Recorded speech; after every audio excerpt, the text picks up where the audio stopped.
Love this podcast? Support this show through the Acast supporter feature.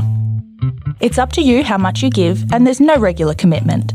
Just hit the link in the show description to support now.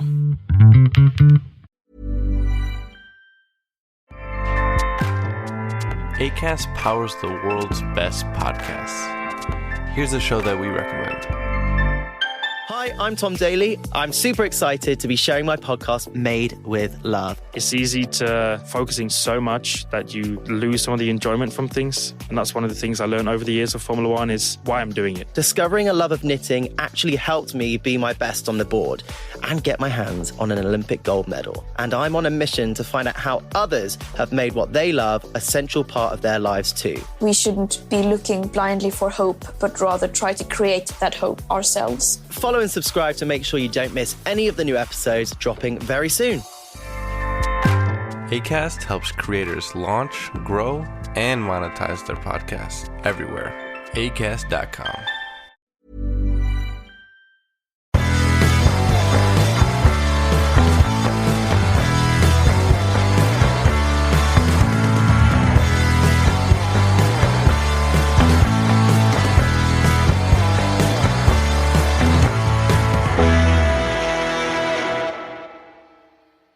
Hi, Ryan, and welcome to the Cognitive Recalibration Podcast. As always, I'm your host, Shravan.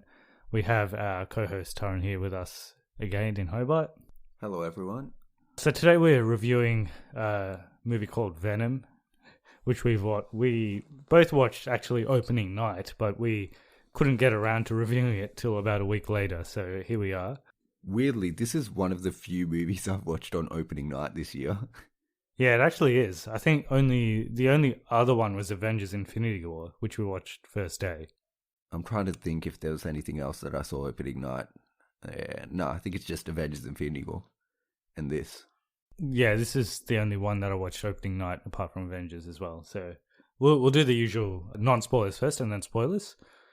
And we will have some news later on. So we haven't actually had an episode for a while because I've been off studying for exams and we haven't been recording podcasts. So this is our first one after a long gap. I guess we'll jump straight into it with the review. Yep. So I've got some background as usual. So it's directed by Ruben Fleischer. Hopefully I said that right. He directed Zombieland in 2009, 30 Minutes or Less in 2011, Gangster Squad in 2013, and Venom this year. Have you seen any of those movies? Or Seen Zombieland and Gangster Squad. I really like Zombieland. Not a fan of Gangster Squad. I haven't seen any of them except for Venom, so I don't have much of an opinion on his style. Zombieland's really good. Who's in 30 Minutes or Less? Is that what it's called? 30 Minutes or Less, yeah. It's got, let me check. Is it Kevin Costner? For some reason, I feel like it's Kevin Costner. Jesse Eisenberg. Yes, the young man's Kevin Costner. Yeah, Jesse Eisenberg, Danny McBride, Aziz Ansari. I haven't seen it, no. That was his second movie. So yeah. He's done a couple of movies with Jesse Eisenberg. Zombieland's really good. You should watch that.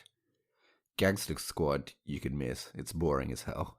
So a lot of people weren't expecting this movie to be any good or to make any money. It's done really well, hasn't it? But to everyone's surprise, it's done really well. So the budget was between 100 million to 116 million, and it's made 234 million till now, and it's been about a week since it came out, and it did 80 million domestic box office for the opening weekend, which no one expected.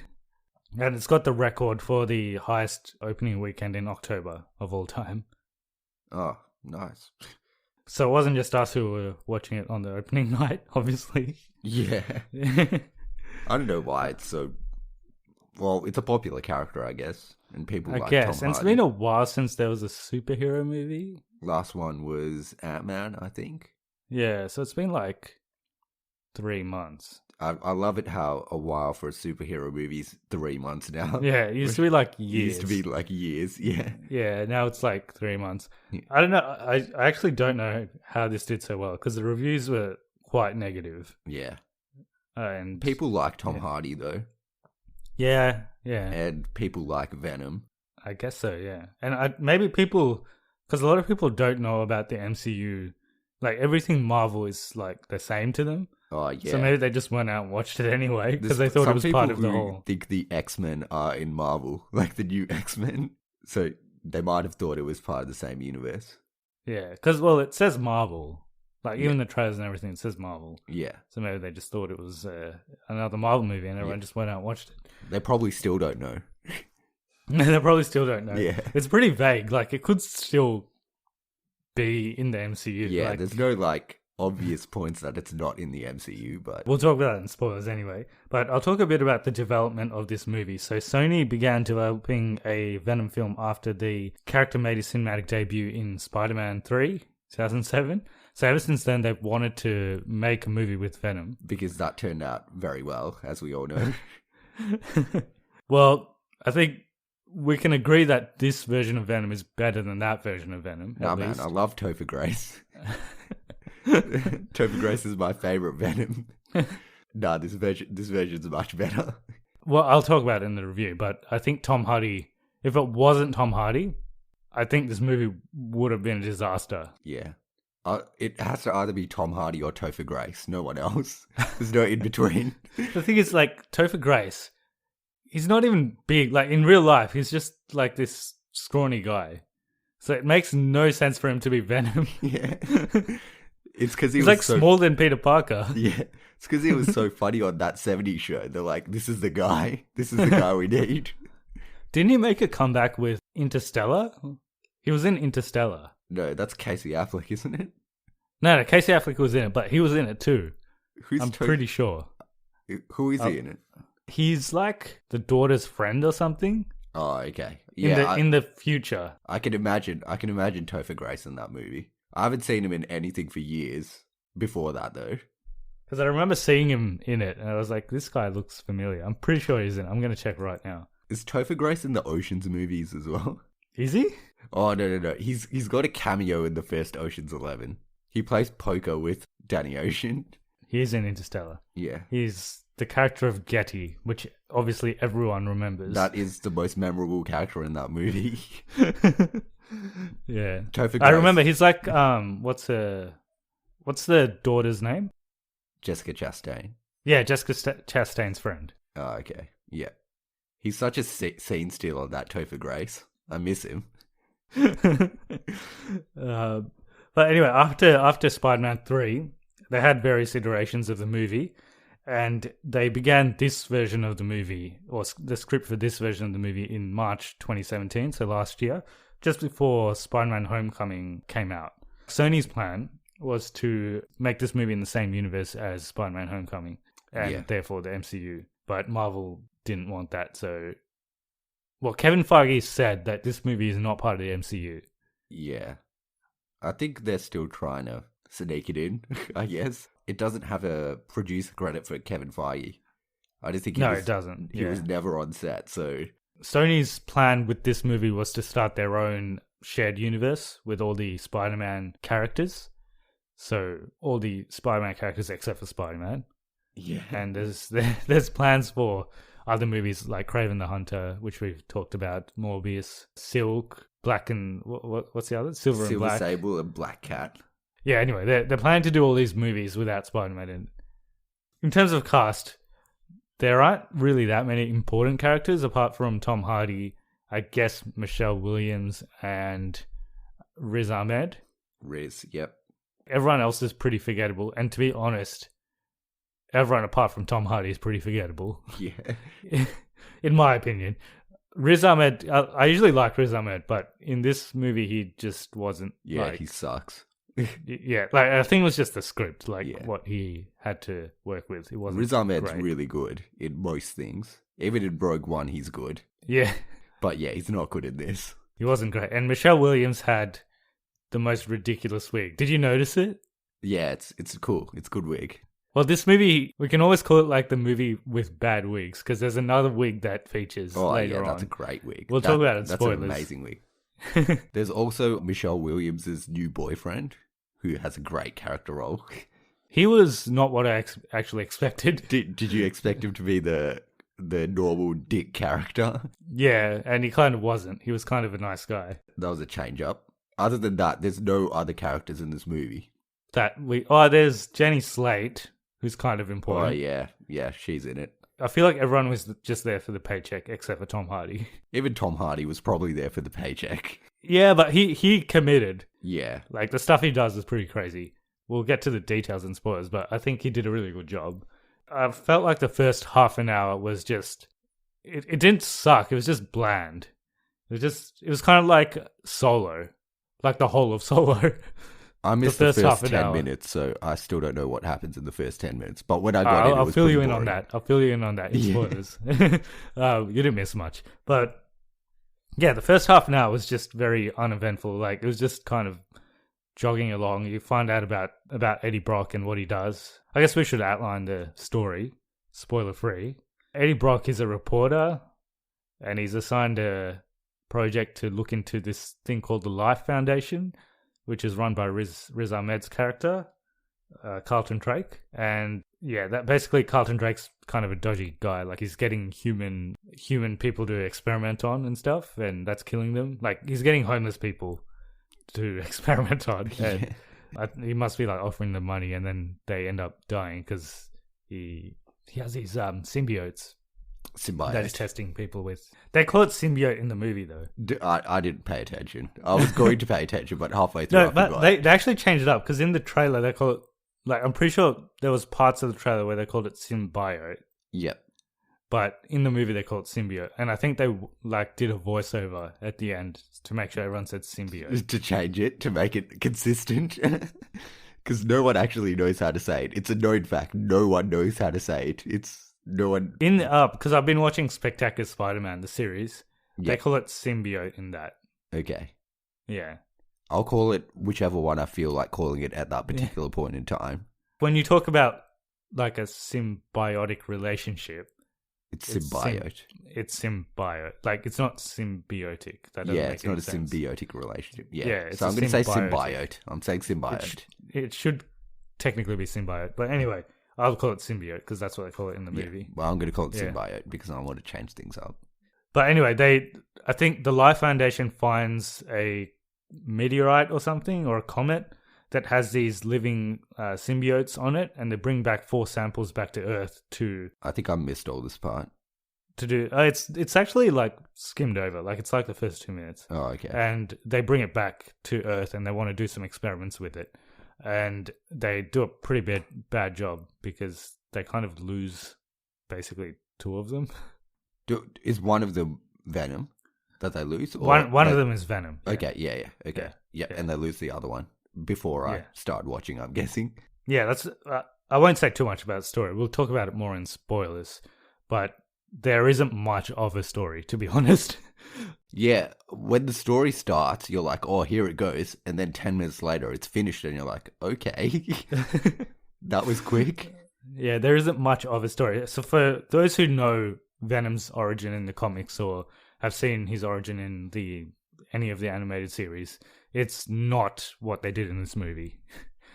So his origin is technically what we saw in Spider-Man 3, except that was done really badly, but that is technically his origin. Although Topher Grace did a great job with it, but yeah.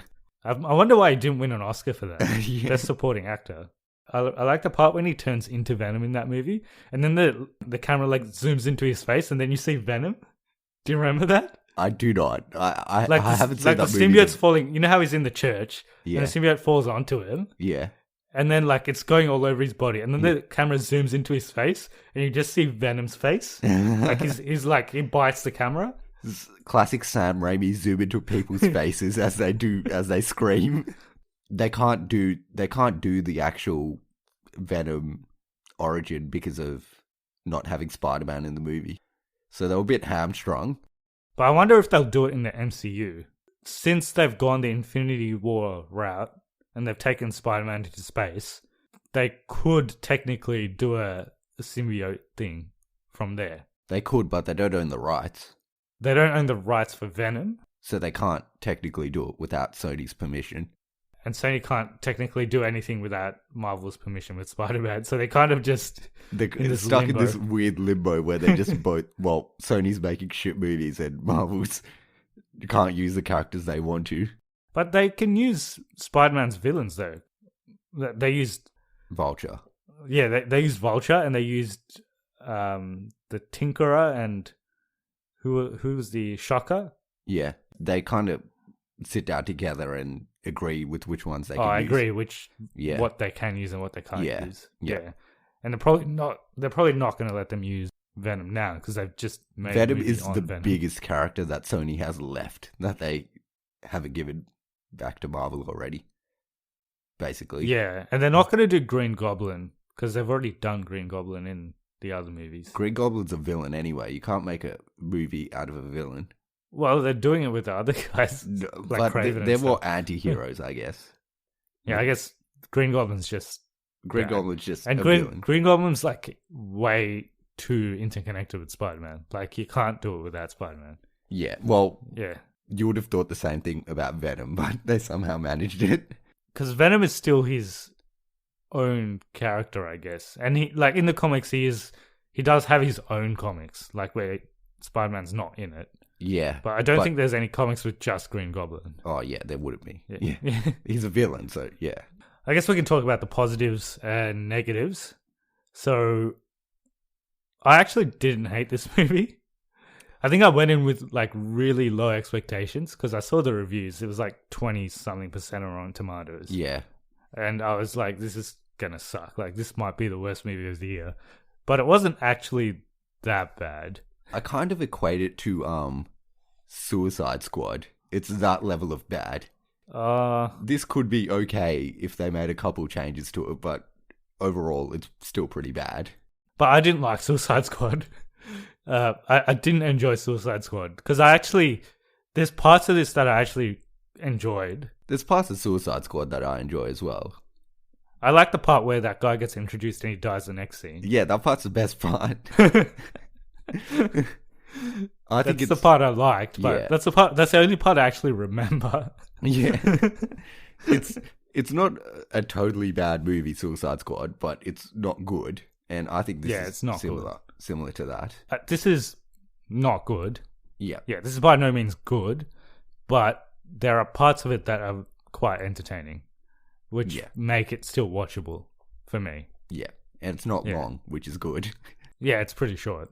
But anyway, my positive is I only have one, and that's Tom Hardy as Eddie Brock and Venom. I think there's a point in the movie where things start to get pretty crazy. It's pretty boring, and then it goes like the other scale in like one scene after one scene. Yeah. I'm trying to think which scene, but yeah, I think I know what you're talking about. Well, I'll tell you what it was in spoilers. But yeah, there's one part where it just goes crazy. And from then, I quite enjoyed the movie. But before that, I was quite bored. So negatives, I've got... Well, there's quite a few. Like, it's pretty slow.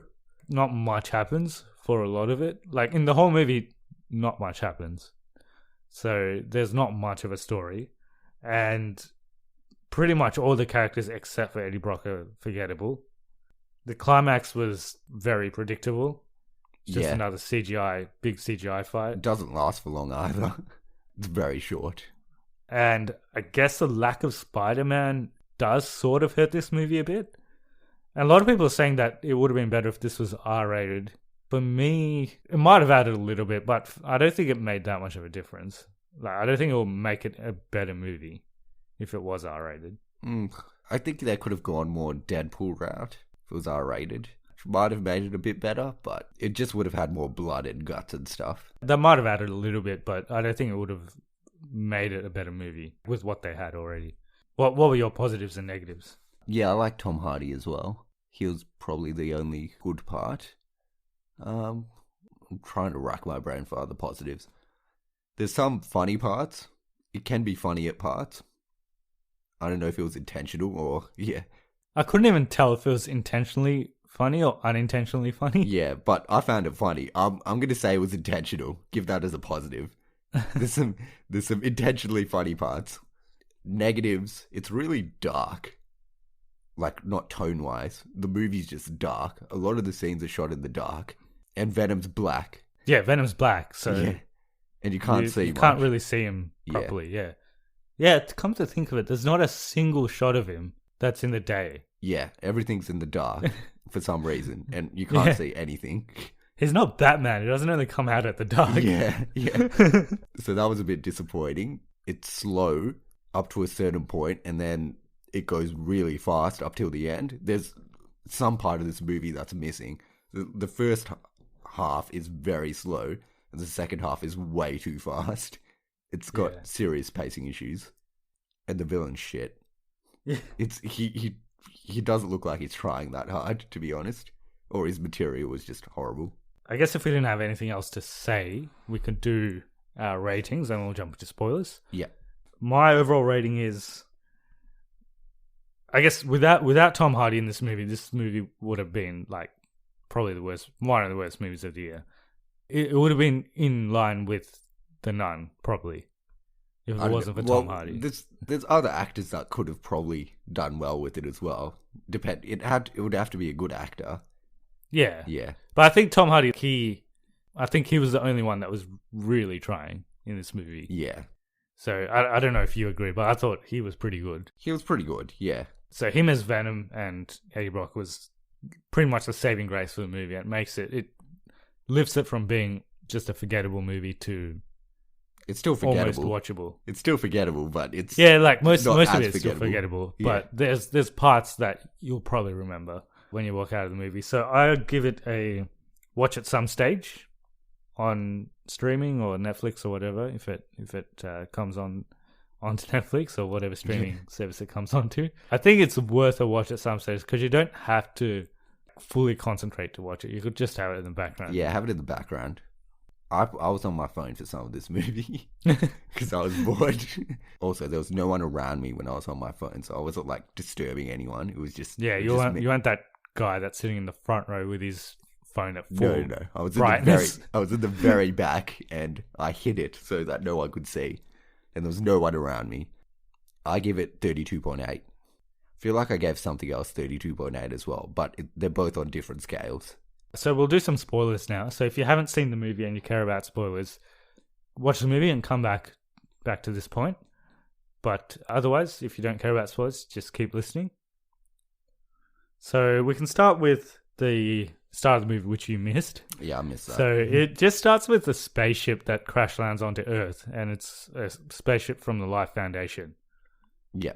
It crashes, and then one of the symbiotes escapes. That symbiote is the right symbiote, so it attaches itself to one of the guys on the space shuttle, and then they figure out that guy's still alive. I think everyone else dies. They find out that guy's still alive, so they take him into an ambulance, and then the symbiote comes out of him and attaches itself to the paramedic. It's in like Malaysia or something. Crash lands in Malaysia, so it's like a Malaysian. Okay. Yeah, lady. I did see that paramedic kill random people. Yeah, and then that paramedic walks through some village. You might have seen this part. And then she eats an eel. Starts eating a snake. It's an eel, I think. Yeah, an eel. Yeah. Just like raw. Yeah. And then these people try to confront her, and then she kills them. Yeah. She kills them with spikes. Yeah, I did watch that. Right. Apparently that guy, the astronaut, is J. Jameson's niece. I just read that somewhere. Niece, I think. Well, in Spectacular Spider-Man, it's his son. Yeah, it's either his son or nephew. I'm not sure. But yeah, it's his last name's Jameson, I'm pretty sure. Yeah, because in Spectacular Spider-Man, it's his son, and the symbiote comes back on the ship with him, but he never gets it. But anyway, no one cares. Did they actually mention that? I don't know if it's actually mentioned, but I didn't watch that part, so I'm not sure. But yeah. Yeah. And then, so they bring 4 samples back to Earth, and obviously one of them is right, so one of them's gone, and they have 3 left. So one is Venom, and the other 2 they use for experiments. Well, they use Venom for experiment too. So then it cuts to Eddie Brock, and he's reporting stuff. Yeah. I think it's like a... He's like a gotcha journalist. He's like current affair. Yeah, he's kind of like that. And I think he also has he's also like a vlogger or something as well, because he has his own like channel. Oh, it's not TV. No, it is TV. I think it is TV, but he also does vlogging and stuff too. Okay. But yeah, anyway, he's like a video reporter. He does all the hard-hitting stories. Yeah. And they mentioned that he left New York Yeah. because something happened. He got fired or something, so he had to move to San Fran. So this story is set in San Fran. And they introduce him and Michelle Williams' character. They kind of introduce their relationship, but it doesn't last long because he gets an assignment to go to the Life Foundation, and then He hacks her email. he just hacks her email, which It's stupid. It's stupid. It makes no sense. And then she gets it makes fired. no sense. Like, he reads through all her emails and he finds out all about the Life Foundation because she's a lawyer and she's working with the Life Foundation or something. But then she ends up getting fired because he does that. So he gets fired, and then she also gets fired. Yeah. It's a bad day at the Bronx. And then they break up. So I think they're engaged, but then they break up. And this whole part was just boring. Like, this whole thing. No one cares. And then, like, they have way too much of him just depressed. Yeah, doing nothing. Like, way too much of that. Would have been alright if it was 5 minutes, but it felt like 20 minutes. Yeah. He, goes to this Chinese store. Yeah, he goes to the, convenience store. And he talks to the lady, and then for some reason, this guy always comes into that store and takes money off the lady. Never explained what's really happening there. It's just kind of this guy that comes in and just takes money off the lady. And Sony does their usual thing of showing the end of the movie in the trailer. Oh, yeah, it's in the trailer. Yeah, that was shit. Someone mentioned that they thought that would be the end of the movie. Did you say that might be the end of the movie? I might have. Well, I thought the end of the movie would be Venom biting someone's head off. Oh, okay. Yeah. But I didn't think it would be it might have been that exact scene, but I thought it would be a scene like that, but it actually ended up being that exact scene. Yeah, it was that exact one. Yeah. Yeah. But anyway, he's just depressed and he doesn't have a job and he's looking up just random jobs in the newspaper, like dishwashers and stuff. Yeah, dishwasher. The classic job that everyone goes to when they can't so find any is other he so jobs. poor that he doesn't even have a computer? Yeah, because he's looking in the paper, isn't he? Newspaper? Yeah. Yeah.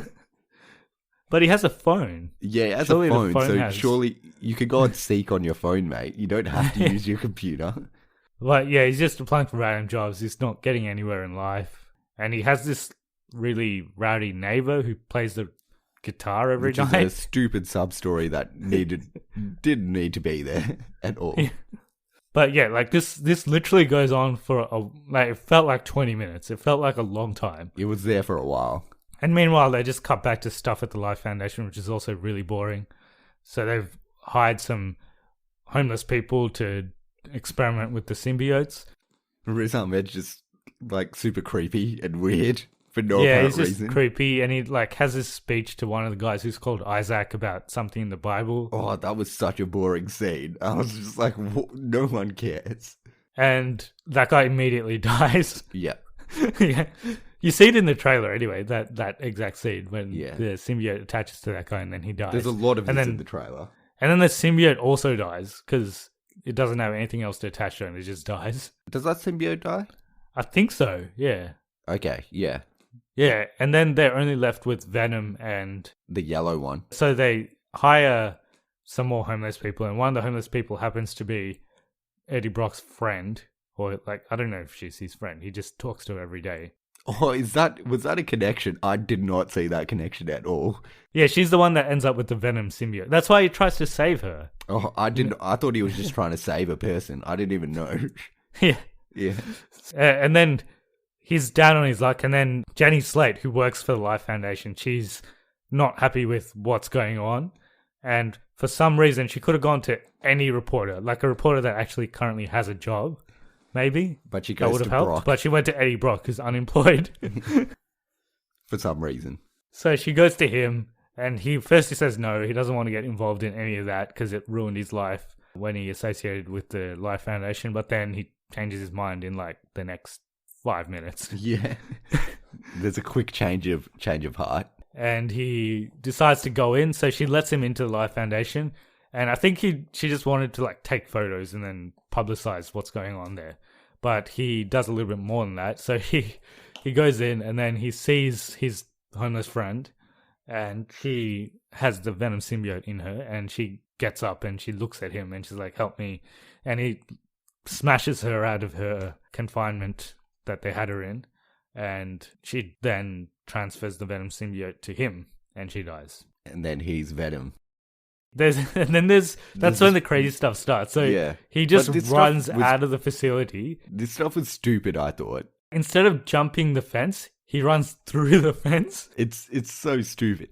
And also, how does he know he can do this shit? He starts like hitting people, and like he jumps onto the wall and like hits someone. He kicks open a door. And he wasn't even surprised. He's like, how am I even doing this stuff? He's like, just doing it. Do this. Yeah. And he like runs through a tree. Yeah. It's like, how do you know you can do this stuff? And then he climbs a tree in like 10 seconds. A tree that's like 50 meters long. Yeah. Yeah. That's how he gets away. And then he wakes up in his apartment somehow. And then he starts getting voices in his head, which is Venom. And then I actually enjoyed all these parts though, because he gets up and then he like starts looking for food, and he like scraps the food, and then he goes into the bathroom. Yeah. And he's like looking at himself, and he hears the voice, and he just like goes flying into his bathtub. Yeah. It was some stupid stuff.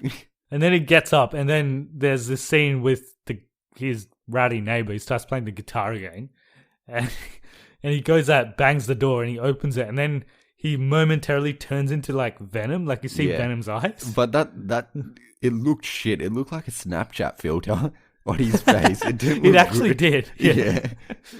And then he goes back, and then they've obviously tracked, the Life Foundation obviously tracked where he lives somehow. I don't know how they did that. Did they tell you how they did that? I don't remember. But anyway, they track him back. They come into his apartment. They try to bash him up, and then Venom comes out and wastes everyone. Yeah. And then he jumps out of his apartment. Runs away on the bike. Runs away on the bike. Yeah. And then you get that action scene in the trailers. That's mostly in the trailer, yeah. That's mostly in the trailers. It wasn't really that great, to be honest. It wasn't. All the action wasn't great in this movie. It's because it's really dark and you can't see anything. Yeah, so anyway, he ends up getting away in that chase sequence. It goes for a while. It goes longer than it probably needed to. He goes to the reporter tower as well. Well, before that, you see the full Venom for the first time, which is also in the trailer, where he has that line, the pancreas line. You see that, and then he gets it, like he swims away, like he jumps into the water and he swims away to the other yeah, side. it's like really fun, like Aquaman swimming. Yeah, and then he has a chat with Eddie Brock, like he comes out of him and he's like looking face to face with him. I thought that was a cool scene. And then he jumps onto the top of... Why does he go there again? Like he's talking to... He wants to give them the USB the Life Foundation stuff. Yeah. So he goes where he used to work, and he needs to go to the top floor, and Eddie Brock has a fear of heights or something, so he doesn't want to do it. And then Venom does it, like he climbs up the whole building.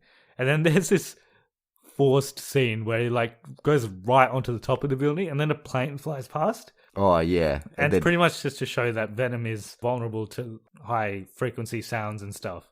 And then there's another, there's a dialogue where Venom's like, yeah, I don't like high pitched sounds and fire. Like it tells him directly, like, those are my weaknesses. Just to make sure that you know I don't like those two things. He leaves the evidence at his old boss's table, and Venom's like, yeah, jump out of the building. And he doesn't. He just takes a lift. You know, it's like pussy. Yeah, that was pretty funny. Yeah. Like all these parts I enjoyed, because Venom's actually pretty funny. Yeah. Like he keeps calling Eddie Brock a loser. It's like, you're a loser. Yeah. These weren't the worst parts. It was kind of enjoyable. And then he comes down the lift, and there's another fight scene, which is also in the trailers. Yep, and it's not that great. You can't see anything. Yeah, you can't see anything. He pretty much wastes everyone again. Yep. And then Michelle Williams turns up. Yeah. And she's like, what's going on? Because she sees him as Venom. She takes him to the hospital. She's like freaked out for like a second, and then she's fine with it. She's like, yeah, nah, that totally makes sense. That's fine. Oh, there was a funny part here when Venom is like, I like her, get in the car. Yeah. There's a part in the car as well where he's like, he tells Eddie to tell her that he's sorry. And then he's like, oh, that was nice. Venom's pretty funny. Like, once he starts talking, he's good. But then they get separated in the MRI.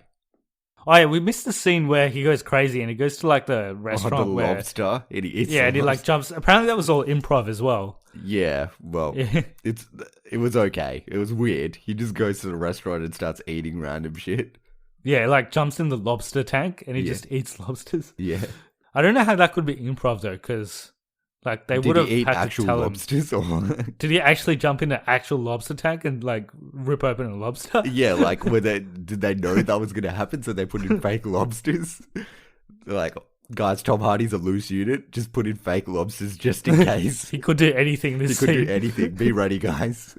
So that happens, and anyway, we'll get back to where we were. So he goes to the hospital, and they do a scan on him. And the scan, well, they plan to do a scan on him or something, and he tells her at some stage that Venom doesn't like high-pitched sounds, so she plays a high-pitched sound and gets it out of him. Yeah, it takes it and out of him. then they find out that Venom is actually killing him or something. Which is never really explained. It's killing him, and then they take it off him, and then it goes into a dog. And then they're like surprised that it escaped. There's like a million ways it could have got out of that room. It's like, oops. That isn't an airlocked room, damn it. It's like a slimy alien. Of course it's going to get out of the room. Yeah. And there's that scene where, like, Eddie just leaves, right? It's almost like a full-on breakup scene, because I think Eddie was starting to like Venom, and then he finds out Venom was killing him. Yeah. It's like, no, how could you? But then, in 10 minutes' time... He's back. He's Venom again. Yeah, he's back. He literally immediately gets captured, and they go to kill him, and then Michelle Williams, she knows that it was killing him. So why does she take it back to him? Yeah. She bonds with the Venom anyway, and then literally he's back. And then he's back, and for some reason Venom's like, yeah, I'll like you now. I won't kill you anymore. No explanation. Yeah, I won't kill you anymore. The Life Foundation end up capturing Tom Hardy because they think he still has Venom in him. And in between this, just randomly, so the Riot symbiote, there's like scenes intercut throughout the whole movie. The Riot symbiote makes its way all the way from Malaysia to San Fran. And then randomly gets attached to Riz Ahmed's character. It gets attached to this little girl at the airport. And then it randomly gets attached to Riz Ahmed's character. For some reason. They never explain that. It's never explained, yeah. And he becomes Riot all of a sudden. Yeah. Eddie Brock finds out that Riot is in Riz Ahmed's character, and then he fuses with Venom, and within 10 minutes the movie's over, but you find out that Riot wants to take over Earth, and he wants to get all the symbiotes back to Earth. His plan is flawed in terms of what's he doing? Is he taking a spaceship up to the asteroid again, and then bringing back things from the asteroid? Like, it's never explained what's happening. I think that's what Riot wants to do. I don't know why Carson Drake wants to do that. Yeah, there's no explanation. Well, I think he thinks that the world is going to end or something. And yeah. The best option for human survival is to fuse with symbiotes. Okay, yeah. I don't know how he came to that conclusion. Yeah, it's flawed. But anyway, there's a fight scene between him and Riot. Yeah. Before the fight scene, Venom's like, oh, he's got this whole artillery. He's like a badass. Yeah. But then they start fighting, and he's got nothing different to what Venom has. Pretty much. Like, he can make weapons out of his hands. That's the only difference. Yeah, that's it. Yeah. That's the only difference. And he's a bit bigger. Like, he's much bigger, actually, than Venom. But that's it. But, there's no other difference at all. And then Venom changes his mind as well. He was with Riot, but obviously he doesn't really like Riot. And he says, like, on my planet, I'm a bit of a loser as well. So, but it like flips in like 5 seconds. Like, literally all this happens in 5 seconds, and you're like, wait, so he's good now? There's another scene where basically Carson Drake finds out that Jenny Slate let in Tom Hardy. Yeah, and he let just in Eddie kills her. Brock, and then he lets the symbiote out on her. And then there's this really funny scene. I found it hilarious, where it actually happens off screen, but Carlton Drake walks in, and one of the symbiotes is dead. And then he's like, how'd this happen? And they're like, oh, we just let it. We weren't looking and it accidentally died. And then he's like, you guys suck. And that's it. And they're just left with Venom. Yeah. Well, what he knows is they're just left with Venom. He didn't know about Riot at that stage. Yeah. You know that scene where he lets it out to kill Jenny Slate? Yeah. Or to fuse with Jenny Slate? He hasn't even left the room. He's walking out. So it could have just fused with him. Yeah, but he's already fused with Riot at that point, isn't he? No, he's not. Oh, okay, well, yeah. It's fucked.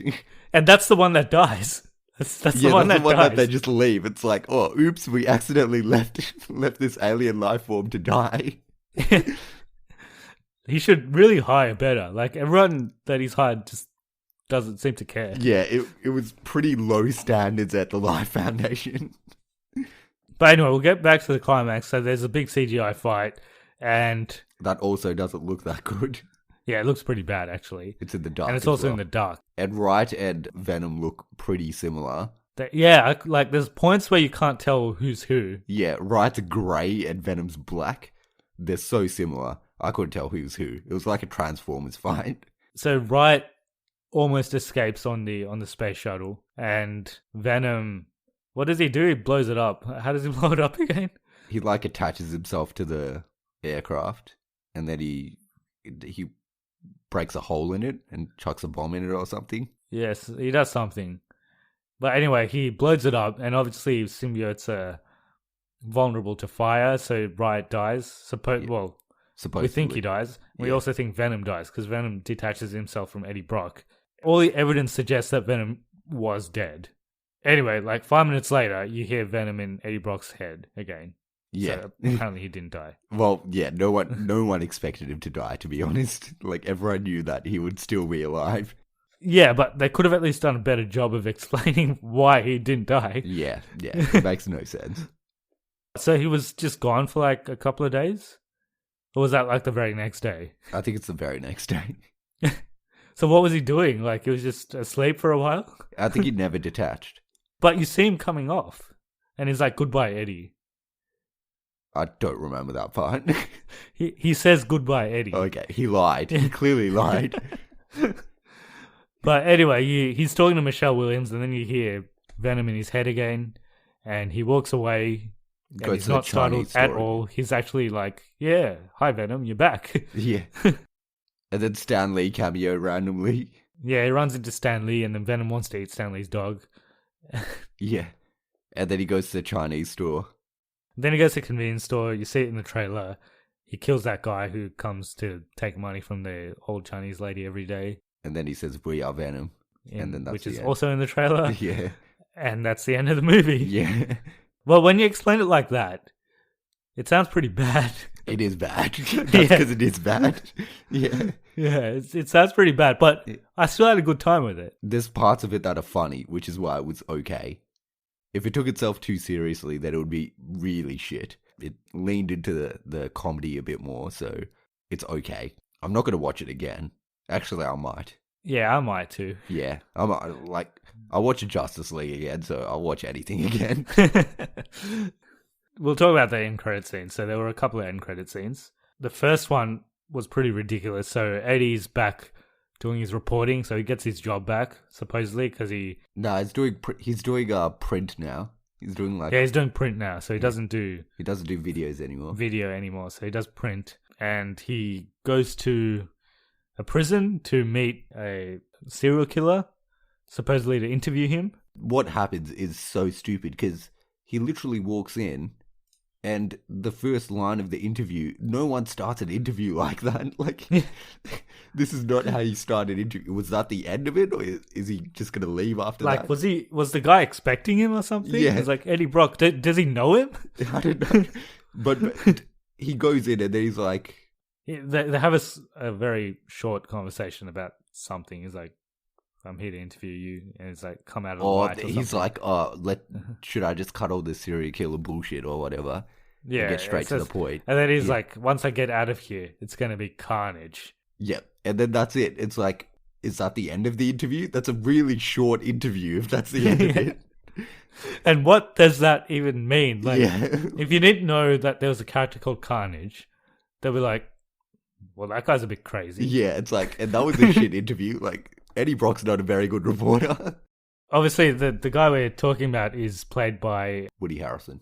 Woody Harrelson, and he has the most ridiculous wig on. It's the stupidest wig I've ever seen. He looks like a clown without the makeup. He looks like Ronald McDonald. Yeah, without the makeup. It's stupid. Yeah.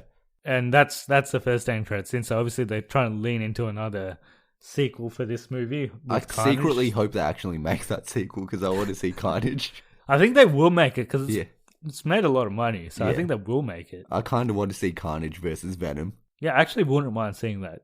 I wouldn't either. Yeah. Like, it might be okay. And then we have a second end credits scene, which is just It's like a short trailer.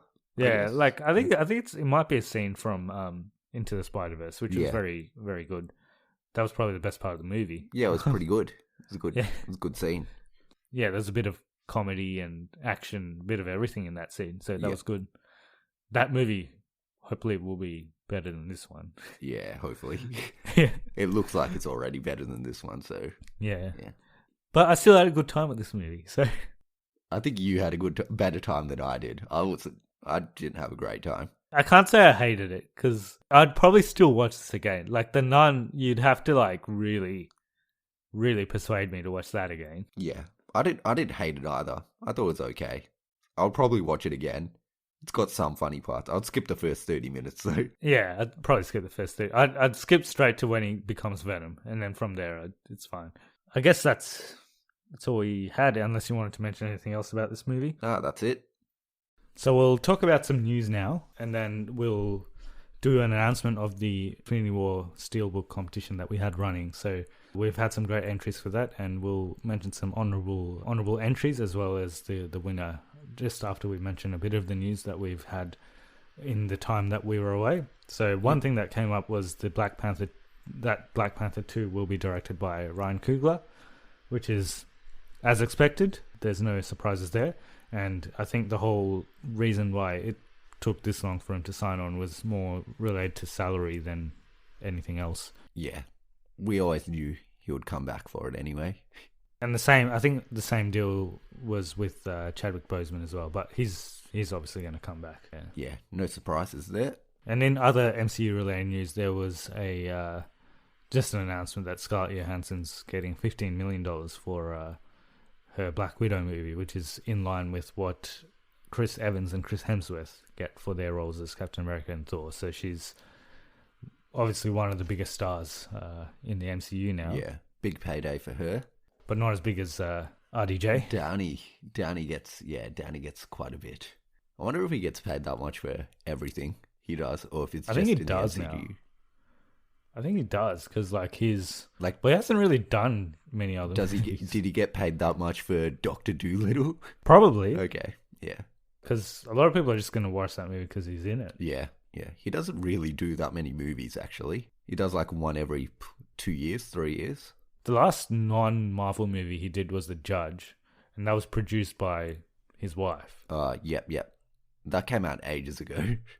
He's got a couple non-Marvel movies coming out, though. He's got Doctor Dolittle, Sherlock Holmes 3. So are they doing Sherlock Holmes 3? Yeah, it's shooting at the moment. Oh, it's shooting at the moment. Is Guy Ritchie? Yeah. But isn't he making Aladdin? That's post-production. Oh, okay. Yeah. Pretty sure it's Guy Oh, Ritchie. that's cool. Yeah, and Jude Law's back as well. Yeah, Jude Law will be back. Yeah, I actually don't mind those Sherlock Holmes movies. A lot of people don't like them, but... I watched the first one the other day. Not bad. Still holds up. Because I think a lot of people compare it with Benedict Cumberbatch's Sherlock. Oh, it's different kind of... Yeah, it's different. Because this one's like actual Sherlock Holmes, like within that time. Yeah. Whereas Benedict Cumberbatch's is like modern day Sherlock. Yeah. And Benedict Cumberbatch's one was good. The first 2 seasons were good, but then it got to shit. pretty bad. Yeah. It gets a bit too indulgent, and it's like, thinks it's really good, but it's not that good. Although I haven't seen it after season 3, so I can't really say, but I hear it's not that good. Was season 3 the one where Watson gets married? It's the season when Sherlock comes back to life after he dies. And Watson gets married to this lady, and it turns out that she's also like a spy or something. Yeah, that's the one. The villain for that season wasn't great. Yeah, it's not, because after Moriarty, it was just not good. I'm not sure how season 4 was. I didn't watch it. Yeah, I haven't seen any of those. In other news, we had some stuff about Spider-Man Far From Home with the black... Is it black suit Spider-Man? Well, not... It's not like Venom black suit, but he's got like a suit with black in it. Yeah. His like pants So are just- black and his shirt's red, basically. Looks pretty cool. Okay. Well, you have to see it. I didn't explain it well, but it's not like he's got a red shirt on and black pants. It's a bit more intricate. And I think there was confirmation that Samuel L. Jackson and Cobie Smulders will be in the movie. Yeah, I think as they're Nick Fury on and set. Maria Hill. We still don't know when this movie's actually set. If it's actually before Infinity War or after Infinity Probably War. after. It's probably after. I could also see it being before. It could, yeah. Some people theorize that the bus that he was on at the start of Infinity War is coming back from the airport after they went to... I think that was my theory. Oh, was that I your think I said theory? it in one of the previous episodes, yeah. I stole it. It's now my theory. Yeah. But it could be that, or I think it's after though. All right. Competition. Yeah, that's all we want to talk about in terms of news, because it's been a while, so you're probably all already caught up on the news. So if you want us to talk about anything in particular, just send us a tweet or an email, and we will talk about it in the next episode. But without further ado, we'll move on to the competition. It's been a while since we've announced it, so we've had a lot of entries. We had a couple that were very close to winning, but we chose one in the end because our criteria was that it had to be creative and use characters from different universes well and use their powers well together. And we had one that fitted that very well. So we'll announce the winner, but I also had a couple of honorable mentions that I wanted to mention. One was from Professor Hulk. So he sent us an email. I like this one. You really like this one. I like it just because of one of the people he chose. It's funny, but yeah. It's quite funny. For those who don't know about our competition, it was a team of 3 that would defeat Thanos. So you could pick any team of 3, and they can be from any universe, and you just have to explain how that team of 3 will beat Thanos. So this was one response that we had from Professor Hulk. First, I'd get Captain America to deliver such a moving speech about justice that it would have Thanos transfixed. Then I'd have the guy from Game of Thrones who cut Jaime Lannister's hand off to do the same to Thanos. Finally, I'd get Han Solo just to hang with afterwards. The Han Solo one's useless, but I love that it has to be the guy from Game of Thrones to cut off Thanos' hand, because no one else can do that. I don't watch the Game of Thrones, but this character's... Not a big character. Is not a major character, right? He's just a guy. Yeah, that cuts off his hand. Yeah. So thanks for that response, Professor Hulk. It definitely made us laugh when we read it. We had one other response that we found very funny, but we obviously couldn't award it for a couple of reasons. One was it was actually quite ridiculous, and 2 was because we knew the person and he's actually been on the podcast. His name is Bhaskar. He was on the episode for The Nun. So it wouldn't be right for us to award one of our friends and guests on the podcast. But anyway, here's his response, and I'm sure it will make you laugh like it made us laugh. So his is pre-facial Harvey Dent, Godzilla, and Humphrey B. Bear. Harvey challenges Thanos to watch Humphrey Bear perform unarmed if heads.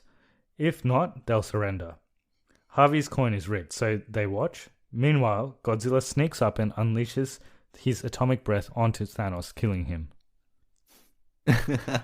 It's so ridiculous. And killing everyone else in the process, I'm guessing. Yeah. It's so stupid. Classic Bhaskar. But the winner, we should probably get a drum roll or something. I should. The winner is Noah Foote, and his response is, I would choose Dr. Manhattan, who can bend reality permanently, which should be able to defeat Thanos. But if not, then I would have Kirby, who could just absorb him and all the Infinity Stones with him. And if that didn't work, I would choose Zeno from Dragon Ball, who, with his abilities, will easily defeat the Mad Titan.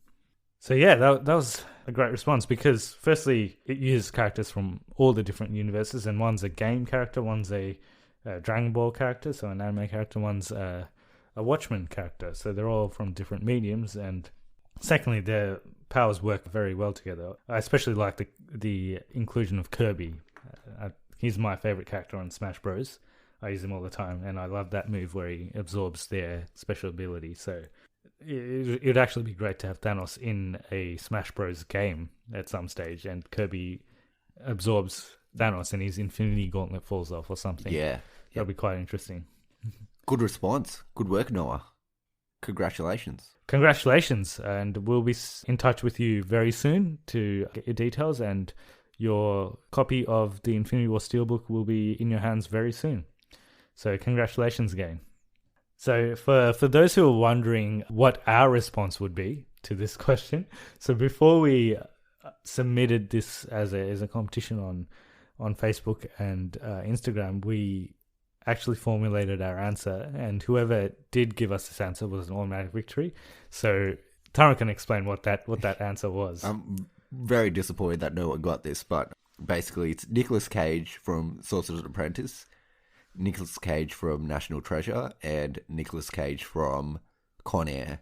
And basically Sorcerer's Apprentice Nicolas Cage takes the Infinity Gauntlet off, and then National Treasure Nicolas Cage hides it in some kind of historically relevant place, probably like the Statue of Liberty or something, because that's where, I don't know, Isaac Newton lived in 1925. So it'll be some bullshit like that. That is definitely not true. Something Nick Cage makes up. And then Con Air Nicolas Cage basically just punches Thanos and kills him. One hit kill. So it's a combination of the sorcery and mysticism of the Sorcerer's Apprentice Nicolas Cage, and then we have the brains of the National Treasure Nicolas Cage, and then we have the the muscle of Con Air Nicolas Cage. As you guys remember at the start of Con Air, where he punches some guy and kills him, so he'll do the same as he did to him, to Thanos. We're a little bit disappointed that no one gave us that, but no worries. Next time we have a competition, keep that in mind. Yeah, Nicolas Cage next time. So I guess that will do it for this episode. Yeah, that's a show. We've talked about Venom. We've announced the winner of our competition, and next episode we're going to be reviewing the much anticipated Spiderman PlayStation 4 game. Yeah. So Taran has played it. He's finished it. We have a guest, Kiriti, who has played it and is very passionate about Spiderman. And we have me, who hasn't played it. Never played it. I'll be there to make the numbers. Yeah. Good game though. But I will play it eventually. I've heard it's a very good game, so I will get onto that. Yeah, I guess that will do it. So that's a show. If anyone wants to get in touch with us, you can do it by... So we got Facebook and Instagram at Cognitive Recalibration, and then we've got Gmail at cognitiverecalibrationpodcast@gmail.com, and also at Twitter at CRecalibration. Yes, and we're available on all podcast platforms now. So we're on Spotify, iTunes, iHeartRadio, whichever one you prefer. And we'd appreciate it if you do enjoy our content, please give us a subscribe and do share it with other people that might also enjoy this content. But don't share it with people that won't enjoy it. Don't do that. Yeah, just share it with everyone. Share it with the world. Why not? Yeah, we appreciate all our listeners that do tune into our podcasts whenever we do have them out. So thanks for that. Thanks, everyone. All right, catch you guys in the next episode. Yeah. Spider-Man PS4. Stay tuned. See you next time. Bye. See ya. Acast powers the world's best podcasts. Here's a show that we recommend. Hi, I'm Tom Daly. I'm super excited to be sharing my podcast, Made with Love. It's easy to focusing so much that you lose some of the enjoyment from things. And that's one of the things I learned over the years of Formula One is why I'm doing it. Discovering a love of knitting actually helped me be my best on the board and get my hands on an Olympic gold medal. And I'm on a mission to find out how others have made what they love a central part of their lives too. We shouldn't be looking blindly for hope, but rather try to create that hope ourselves. Follow and subscribe to make sure you don't miss any of the new episodes dropping very soon. Acast helps creators launch, grow, and monetize their podcasts everywhere. Acast.com.